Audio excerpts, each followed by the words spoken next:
Hey there, how's everyone doing? We're happy to have you all here from around the world. If you're new, welcome to the family. Don't forget to like and subscribe.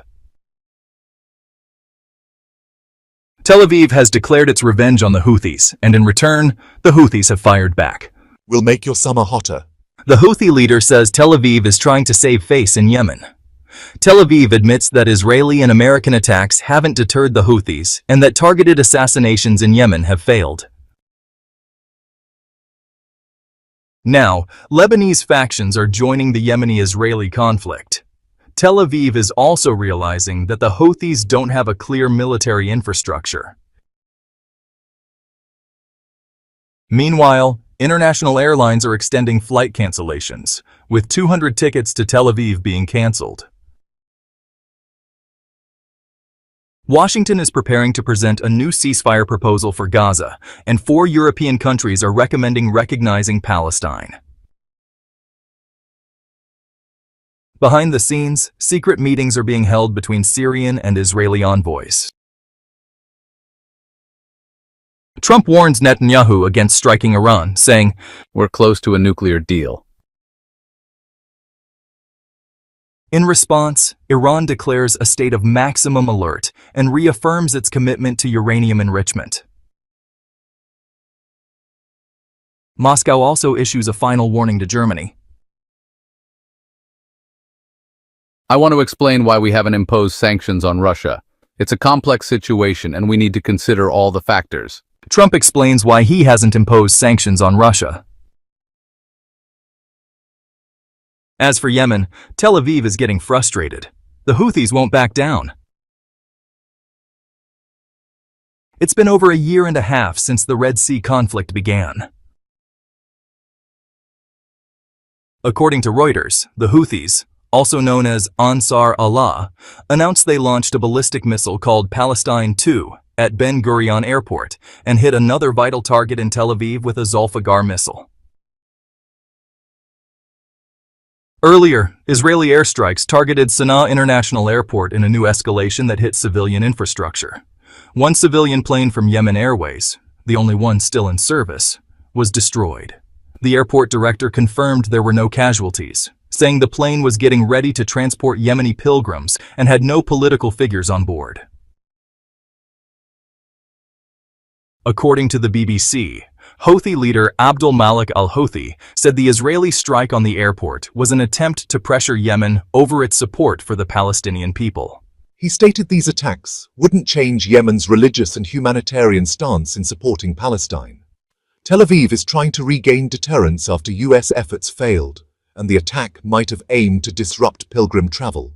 Despite this, airport repair operations will continue to keep it running. Continued Israeli aggression in Gaza could push Yemen to escalate its military response as part of our faith-based and humanitarian responsibility. I call on the Islamic world to step up. He also warned that continued Israeli aggression in Gaza could push Yemen to escalate its military response as part of their faith-based and humanitarian responsibility. He called on the Islamic world to step up. Meanwhile, Houthi political council head Mahdi al-Mashat stated that the Israeli aggression won't stop Yemen from supporting Gaza. In fact, it'll only escalate the situation. He warned of a hot summer and confirmed that Yemeni missiles are capable of hitting their targets, including Ben Gurion Airport and its associated airline, as per his statement to Reuters. On another front, Lebanese factions have entered the crisis. They officially condemned the attack on Sana'a Airport and the destruction of the only civilian plane, calling it a violation of international law.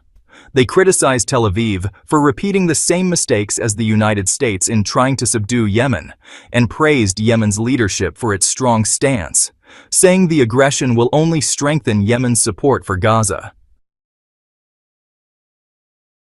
In the same context, Israeli outlets Yedioth Aharonoth and Haaretz admitted that Israeli and American airstrikes on Yemen have failed to stop the Houthi missile attacks. The Houthis continue to launch rockets toward Tel Aviv, disrupting daily life despite infrastructure damage. Haaretz reported that the Houthis have gone from a fringe group to a serious threat. The strikes haven't stopped them, and foreign airlines have reduced their flights to Ben Gurion Airport due to Houthi threats of an air blockade. The newspaper also criticized Israel's reliance on targeted assassinations as a failed strategy. The Israeli Air Force also, for the first time, released details of an investigation into a missile that landed near Ben Gurion Airport, which affected a foreign airline. Finally, Ma'ariv newspaper described Ryanair's cancellation of all flights to Tel Aviv as a serious blow to Israel. The move will cause a spike in European flight prices and reduce travel options.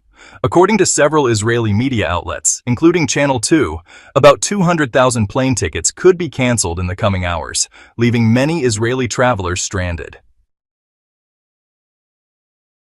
Meanwhile, the head of the Israeli Civil Aviation Authority, Yoel Zakai, said the number of airlines operating in Tel Aviv has dropped from 41 to 22 since a missile landed near Ben Gurion Airport. He noted that the Air Force's investigation results were shared with international airlines, an unprecedented move to try to rebuild trust. A representative from British Airways criticised the Israeli government for delaying the declaration of a state of emergency after the missile strike. She said bringing airlines back will require restoring a sense of safety and offering incentives. Israel's Ministry of Finance, according to the Calculist economic website, estimated that the ongoing war, now in its 600th day, has cost over 142 billion shekels. It increased the deficit in GDP from 1.4% in 2023 to an estimated 4.8 to 8% in 2024.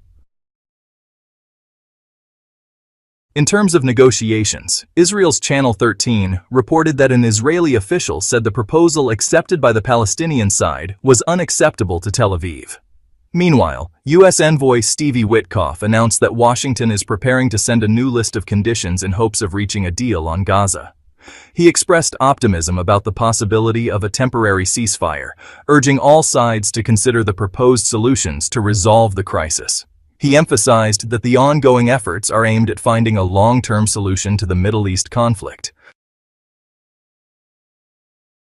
In related news, Spain, Ireland, Slovenia, and Norway issued a joint statement saying that recognizing the state of Palestine is a step toward implementing a two-state solution. From Gaza to the Israeli-Syrian front. According to Reuters, Ahmed al-Dalalati, a security official in the Golan Authority, held several direct meetings with Israeli security officials in the Golan. These talks reportedly followed previous indirect negotiations via intermediaries, especially after the Golan Authority took control of Damascus. Now to the heating Israeli-Iranian front. I warned Netanyahu against taking any military action against Iran, emphasizing that now is not the right time, especially with very good talks ongoing with Tehran. I informed Netanyahu that Washington was close to reaching a nuclear agreement and that any escalation could ruin those efforts. I even suggested a deal with Iran might be possible within weeks. At the same time, Israeli media reported that Iran is on high alert, preparing for the potential collapse of talks, while Tel Aviv is preparing for several possible scenarios. The Israeli military has reportedly been ordered to be ready for a potential strike on Iran. Iran's National Security Council secretary confirmed that Iran welcomes dialogue, but will not compromise on its nuclear independence or its right to enrich uranium. The final warning: Russia. It seems Russian President Vladimir Putin is losing patience. The Kremlin issued a strong warning to Germany stating, "We really want peace, but if you want war, welcome to hell." Russian Defense Committee Chairman Andrei Kartapolov warned that Russia would respond forcefully and unpredictably if Germany supplies Ukraine with missiles. He added that Germany may back off from sending the missiles directly due to fears of a Russian response and may instead support local missile production in Ukraine. He commented, "There's a big difference between making bold statements and actually being responsible for them." On another note, U.S. sanctions on Russia. My administration chose not to renew sanctions on Russia in order to avoid jeopardizing peace efforts in Ukraine. I believe a deal is close and didn't want to ruin it by reimposing sanctions. Still, I'm frustrated with the situation in Ukraine, saying the US is not happy with the direction of negotiations. However, I refuse to say what steps Washington might take if tensions continue to escalate. When asked by reporters at the White House about his warning to Russian President Vladimir Putin that he's playing with fire, Trump replied, I'm not going to tell you exactly what I said, but words matter. He added he was deeply disappointed by what happened 2 nights ago, when people were killed in the middle of what should have been peace talks. He called it a huge disappointment. Thanks so much for watching. Let us know your thoughts in the comments. Don't forget to subscribe and turn on the notification bell. At S News, we're committed to bringing you fair, balanced, and traditional news coverage. See you in the next video.